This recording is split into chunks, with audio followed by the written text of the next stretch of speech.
Hi, the name's Grogan, Paul Grogan, and in this gaming rules video I'm going to be showing you how to play Codenames, designed by Vláďa Hvatil and published by Czech Games Edition.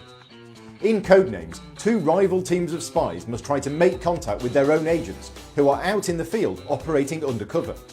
The first team to make contact with all of their own agents wins the game, but beware, if a team makes contact with the assassin, they instantly lose.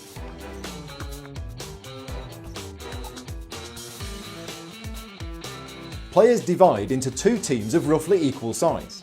One member of each team is the Spymaster, and they sit at one side of the table. The other players are the field operatives, and they sit across from the Spymasters. Place the agent cards, the bystanders and the assassin nearby. Randomly choose 25 of the codenames and place them in a 5x5 grid. Then randomly choose one of the key cards and place it into the stand so that only the Spymasters can see it. The key corresponds to the grid on the table and tells the Spymasters which of the codenames are the blue agents, the red agents, the innocent bystanders, and which one of them is the assassin.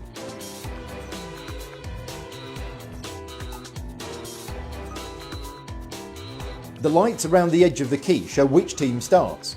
That team has 9 agents to locate, the other team has 8. On a team's turn, the Spymaster first gives a clue to help the field operatives identify which are their own agents. The clue must take the form of a single word and a number. The word should be something that relates to some of the codenames on the table belonging to the team, and the number is how many visible codenames are associated with that word. For example, 2 of your agents are nut and bark. Since both of these things grow on trees, you could give the clue tree 2. This tells your team that there are 2 of the codenames associated with the word tree. There are a number of rules covering what you are and are not allowed to say as a clue. These are all covered in the rulebook. One of the rules is that you can't say one of the words visible on the table or anything too similar. For example, if the word bark is on the table, you can't say the word barking. Once the clue has been given, the Spymasters must also be careful not to give any additional hints, verbally or otherwise, and must keep a straight face. The field operatives must then try to figure out what the clue means. To make their first guess, they touch one of the codenames. If they touch a word of their own team, the Spymaster covers it with an agent card in their colour, even if it wasn't one of the words that the Spymaster was thinking of. A correct guess also allows the team to carry on and choose another word. If, however, the operatives indicate an innocent bystander, their turn is over, and the codename is covered over with one of the innocent bystander cards.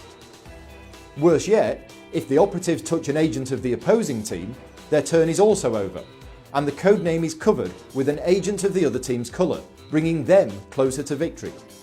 Finally, if the operatives make contact with the assassin, they are never heard from again, and that team immediately loses the game. The team must make at least one guess, but if that's correct, they can keep guessing. They may choose, however, to stop if they're not sure what the other words could be. Once a team has contacted all of its own agents, they win the game.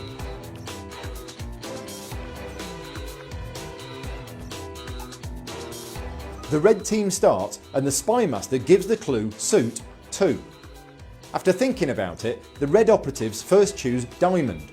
This is marked with a red agent and they can carry on. They next choose dress, thinking that the Spymaster was thinking about you getting dressed into a suit. Unfortunately, this is wrong, and an innocent bystander is placed on the word dress. Play passes to the blue team. The blue Spymaster says river 3. The blue team first touch Amazon, which is covered with a blue agent, but then they touch bed, thinking of riverbed. This is not what the blue Spymaster was thinking of, and on the grid the word bed is red, so it's covered with a red agent.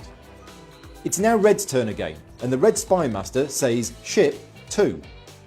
The team choose smugglers and then yard. They decide to carry on and try to find the word relating to suit that they missed earlier. They choose heart, bringing the number of agents they've located to 5.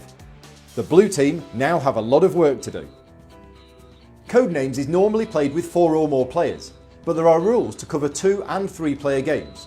There are also expert rules to give you more options. I hope you found this video useful in learning how to play Codenames. Take care and thanks for watching.